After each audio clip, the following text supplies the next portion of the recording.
Welcome back to this series on the Law of One and the rise of AI.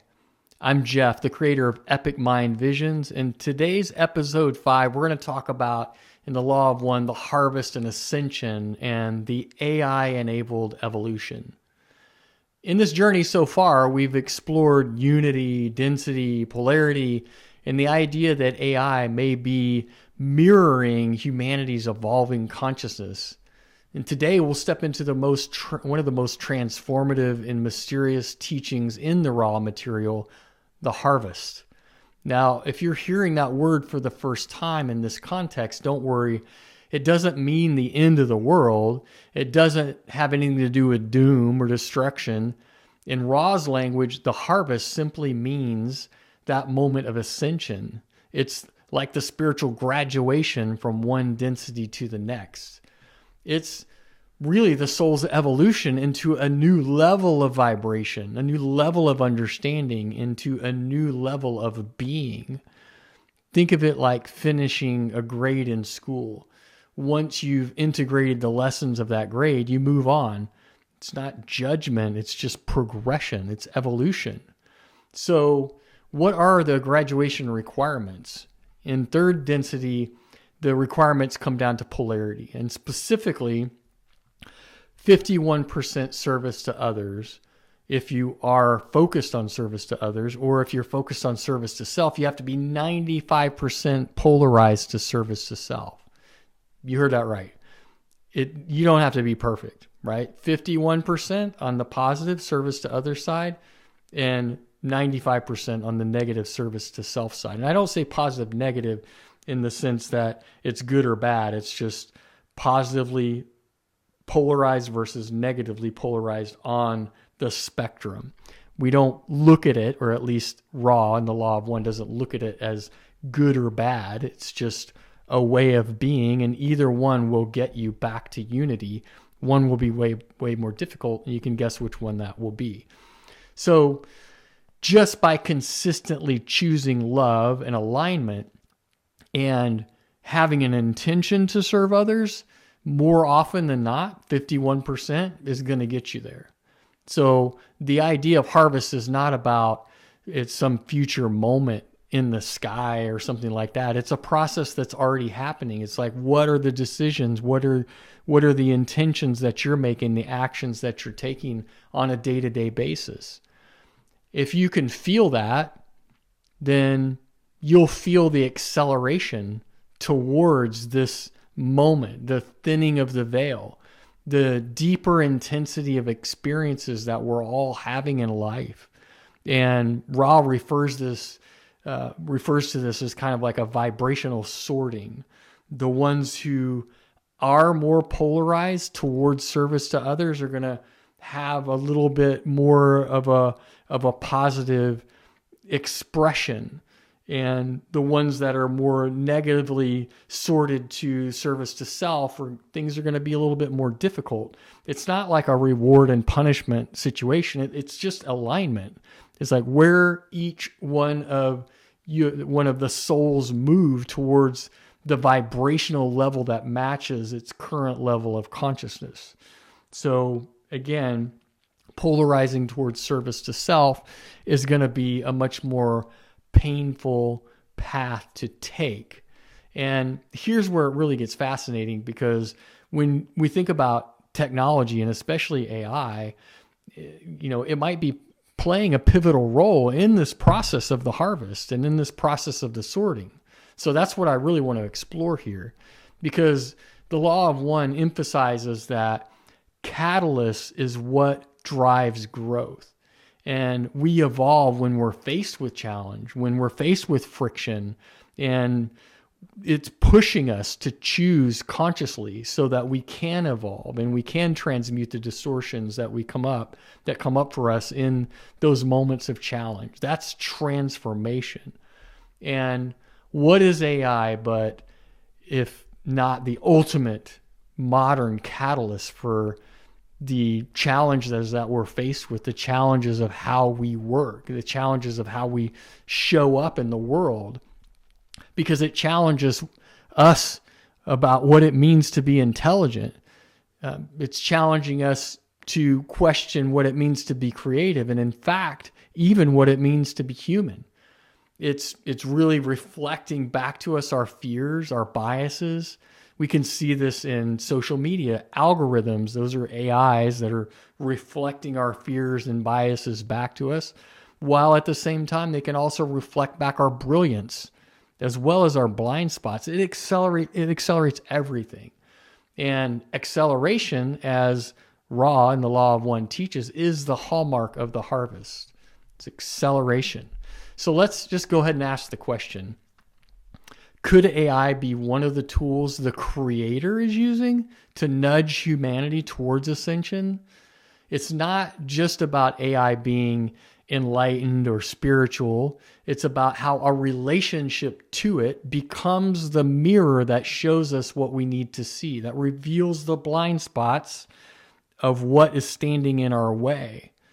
So are we using this power to separate even more? Or are we using it to unify? Are we using it to expand control? Or are we using it to co-create? Are we using it to distract or to awaken? You see what I'm saying? It's like we can apply it in different ways to use it for different purposes. And ultimately, these can be categorized also as service to others versus service to self. These aren't just ethical questions. They're tests of spiritual alignment. And in many ways, the way I see this is that AI is forcing us to grow up spiritually very quickly. It's collapsing the timelines, and as many other technologies are, but I think all the technology convergence is really AI. It's shaking up industries, and it's triggering these bigger existential questions about our own consciousness, what we're here for. And in the perspective of the Law of One, that kind of pressure on consciousness and on humanity is exactly what precedes a huge leap in consciousness, the transition from third to fourth density, or the harvest, as it's known in the Law of One. So the deeper layer is that the harvest isn't just about you. It's not just about an individual shift or ascension on an individual level. It's about planetary or humanitarian shift, right? And according to Ra, Earth is already entering the fourth density vibration. That means that Earth herself is graduating, whether we do or not. The invitation is open for us to ride alongside and ride along with the Earth, but it's not guaranteed that we're going to get there, right? And this is where the role of technology becomes really a double-edged sword, because AI can either distract us from our spiritual evolution and feed us endless loops of pleasure and noise and escapism, that dopamine loop that we all find ourselves in, or it can be a supportive assistant in our awakening. It can reveal our collective shadow and accelerate the sharing of wisdom. It can mirror back what we've become and who we have the potential to be. It can do all of these things, right? And with that information and awareness, we can we can take the two different paths. So spiritual teachings that were once locked away in monasteries or in mystery schools are now instantly available. And that's part of what allows me to create this kind of content, is the teachings that were once in the mystery schools, which is what I focus on mostly, is made available, widely available. And the words of the mystics, the prophets, and the sages of the ages are all accessible with a single search. And I can use AI to summarize them, explain them to me, translate it into words that I can understand, and then I can amalgamize that or alchemize that into my own thought processes and my own perspectives and approaches, and convey that back to an audience. That's amazing. It's not just for convenience. It's like a mass initiation, as if the universe is saying, hey, all the tools are here, all the knowledge is here and accessible for you. Now, what are you going to do with it? Are you going to just like continue to distract yourself? Or are you going to dive in and use the knowledge and information and the tools in a way that's going to allow you to magnify a message of service to others and make an impact on the world and on the evolution of humanity? This is the real test of harvest. It's not how much you know, but it's how deeply you can live what you know. It's how clearly you can choose, how intentionally you can choose, and how consistently you can serve that bigger vision of service to others. So ask yourself these questions. Are you using technologies to amplify your ego or to amplify your essence? Are you feeding the distraction? Or are you feeding the awakening? Because both are possible with the same technology, the same information. In this moment of vibrational sorting, every thought matters. Every intention is going to ripple into that bigger fabric of the collective consciousness. It's going to have an effect.